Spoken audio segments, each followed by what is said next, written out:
गाड़ियों के। तो इस वक्त की बड़ी खबर ज्ञानवापी से आ रही है। ज्ञानवापी मामले में बहुत बड़ी खबर यह है कि व्यास जी के तहखाने में पूजा का अधिकार मिल गया है। आपको बता दें कि व्यास जी के तहखाने को डीएम के अंडर सुपुर्द करने की पहले ही परमिशन मिल चुकी थी, जिसके बाद वहां पूजा के अधिकार की अर्जी लगाई गई थी। उस पर सुनवाई पूरी होने के बाद अब व्यास जी के तहखाने में पूजा का अधिकार मिल गया है और यह हिंदू पक्ष के लिए बहुत बड़ा फैसला है, क्योंकि ज्ञानवापी मामले में हिंदू पक्ष की इसे बड़ी जीत माना जा रहा है। आपको बता दें कि 1993 में जो प्लेसेस ऑफ वर्शिप एक्ट था, उसके लागू होने की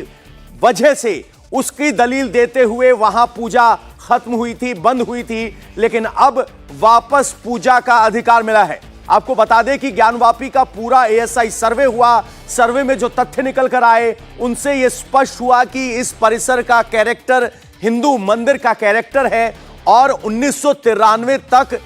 जो तहखाना था उसमें व्यास परिवार पूजा अर्चना करता था 1993 तक। उसके बाद रोक लगी, लेकिन आज ऐतिहासिक फैसला यहां जिला अदालत वाराणसी ने दिया है, जिसमें ज्ञानवापी में तहखाने में पूजा का अधिकार मिला है। हमारे सहयोगी विशाल प्रताप सिंह हमारे साथ फोन लाइन पर जुड़े हुए हैं। विशाल, तहखाने में पूजा का अधिकार मिलना 1993 के बाद कितनी बड़ी जीत हिंदू पक्ष के लिए और इसके क्या मायने?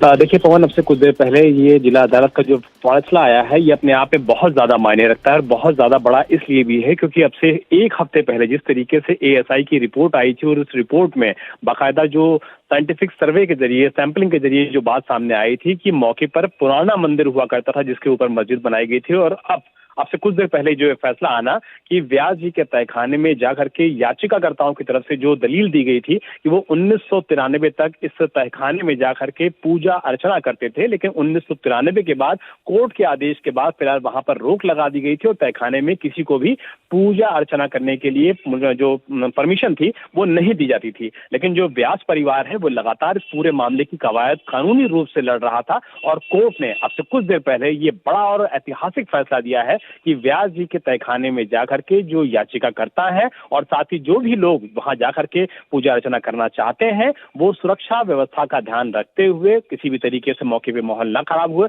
इसका ध्यान में रखते हुए 1993 की स्थिति को दोबारा शुरू कर सकते हैं। यानी कि अब उनको ये अधिकार मिला है लगभग 29 सालों बाद कि व्यास जी के तहखाने में जाके वो पूजा अर्चना कर सकते हैं। और पवन, आपको बताना चाहूंगा कि पिछले हफ्ते ही जिलाधिकारी वाराणसी को इस तहखाने का कस्टोडियन बनाया गया था, यानी कि जिलाधिकारी के निर्देश के बाद अब यहां पर जो पूजा अर्चना है वो भी हो सकती है, क्योंकि कोर्ट का यह ऐतिहासिक फैसला आ गया है जिसमें व्यास परिवार को और तमाम हिंदू भक्त को वहां जाकर के पूजा अर्चना करने का मौका मिलेगा। तो एएसआई की रिपोर्ट के बाद आज कोर्ट का यह ऐतिहासिक फैसला होना कि वहां पर जाकर के पूजा अर्चना की जा सकती है, अपने आप में ज्ञानवापी केस में हिंदू पक्ष को बड़ा मजबूत संबल देता है और मुस्लिम पक्ष के लिए, जो कि लगातार इस बात का विरोध कर रहा था कि वहां पर पूजा अर्चना करने की परमिशन न दी जाए, मुस्लिम पक्ष के लिए एक बहुत बड़ा झटका है। पवन, विशाल, एक सवाल सबके मन में होगा कि यह तहखाना कहां स्थित है? 1993 तक पूजा होती थी तो किस आधार पर इस पूजा को रोका गया था, और अब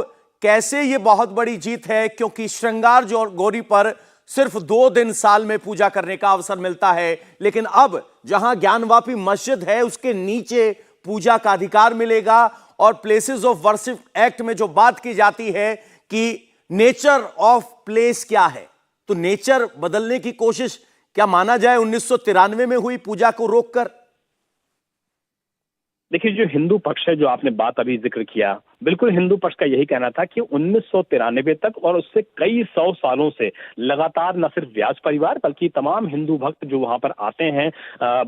काशी विश्वनाथ बाबा का दर्शन करने के लिए, वो यहाँ पर आकर के भी बाकायदा पूजा अर्चना करते थे। लेकिन 1993 के बाद जब ये मामला कोर्ट में पहुंचा था, उस दौरान कोर्ट की तरफ से ये रोक लगा दी गई थी कि फिलहाल व्यास जी के तहखाने में जाकर के पूजा अर्चना करने की इजाजत नहीं दी जाएगी। लेकिन अब चूंकि कोर्ट की तरफ से ये बाकायदा आदेश जारी कर दिया गया है कि हिंदू पक्ष वहां पर जाकर के जो पूजा अर्चना करने की उसकी अपील थी उसको न सिर्फ स्वीकार किया गया है बल्कि आदेश दिया गया है। चूंकि जिलाधिकारी इस मामले में वाराणसी के कस्टोडियन बनाए गए थे पिछले ही हफ्ते, तो अब ये जिलाधिकारी को कोर्ट के निर्देश मिलने के बाद अध्ययन करना है कि किस तरीके से वहां पर जो लोग हैं, जो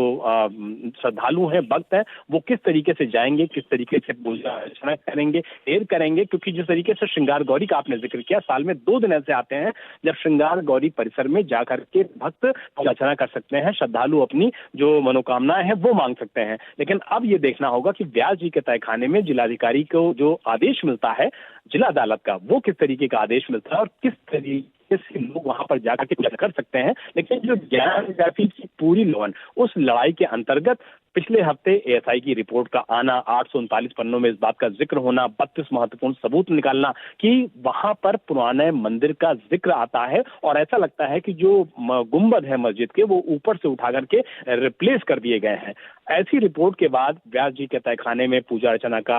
जो अधिकार है वो प्राप्त करना, बाकायदा कोर्ट के ऑर्डर से प्राप्त करना, 29 साल की लंबी कानूनी लड़ाई के बाद प्राप्त करना अपने आप में दिखाता है कि हिंदू पक्ष के लिए कितनी बड़ी जीत है। और जिलाधिकारी को निर्देश मिलने के बाद निश्चित तौर पर कस्टोडियन के तौर पर उनको ये फैसला करना होगा कि व्यास परिवार जो है, जो कि 1993 से लगातार इस मामले की लड़ाई लड़ रहा है, वो कैसे अंदर जाएगा, कैसे ज्ञानव्यापी परिसर के तहखाने में जाकर पूजा अर्चना करेगा और कैसे, कितने लोगों की संख्या वहां पर हो सकती है, ये सब निर्देश है वो देखने के बाद ही तय हो पाएगा। पवन, बिल्कुल बिल्कुल, बहुत बड़ी खबर आपको पहले सबसे एक बार फिर खबर बता देते हैं। ज्ञानवापी मामले में व्यास जी के तहखाने में हिंदुओं को पूजा का अधिकार मिला है। वो स्थान जो नंदी के बगल के ग्राउंड फ्लोर के कॉरिडोर में है, जहां एक कमरा हुआ करता था, जहां ज्ञानवापी में मस्जिद बनने के बावजूद हिंदू पक्ष सैकड़ों वर्षों तक लगातार पूजा अर्चना करता रहा था, वहां 1993 में पूजा रुकी और उसके बाद अब वो अधिकार मिला है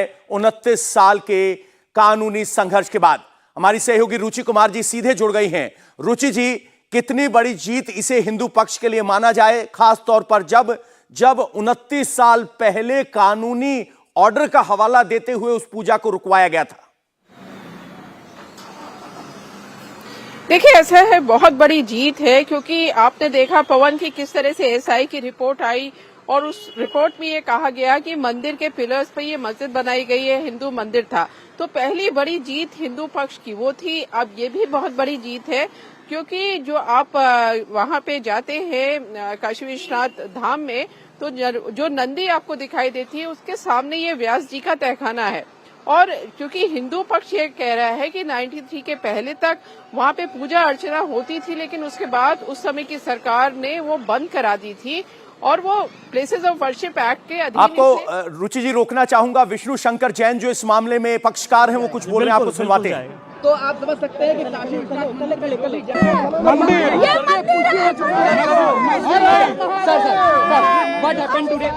विष्णु जी, ये बताइए कि आप पूजा पाठ जो शुरू होगी तो ट्रस्ट को आदेश होगा और जिला प्रशासन वहाँ जल्द से जल्द पूजा पाठ शुरू करें। 7 दिन के बाद सभी भक्त वहाँ जा पाएंगे कि सिर्फ कुछ लोग? 7 दिन के अंदर जिला प्रशासन को दिया है। अब जैसे जिला प्रशासन वहाँ पे अरेंजमेंट करेगा, वहाँ तुरंत पूजा पाठ शुरू हो जाएगा। जो भी काशी विश्वनाथ मंदिर जाएगा वो तहखाने में पूजा करने जरूर जाएगा। जी बिल्कुल बिल्कुल जाएगा। तो आप समझ सकते हैं कि काशी विश्वनाथ तो बड़ी बात यह है कि ज्ञानवापी के तहखाने में व्यास जी का जो तहखाना है वहां पूजा अर्चना शुरू हो गई है। 7 दिन में प्रशासन को सब सेटअप करके देना है। इसी बड़ी खबर पर हम लगातार बने हुए हैं। फिलहाल वक्त एक ब्रेक का, तुरंत लौटते हैं।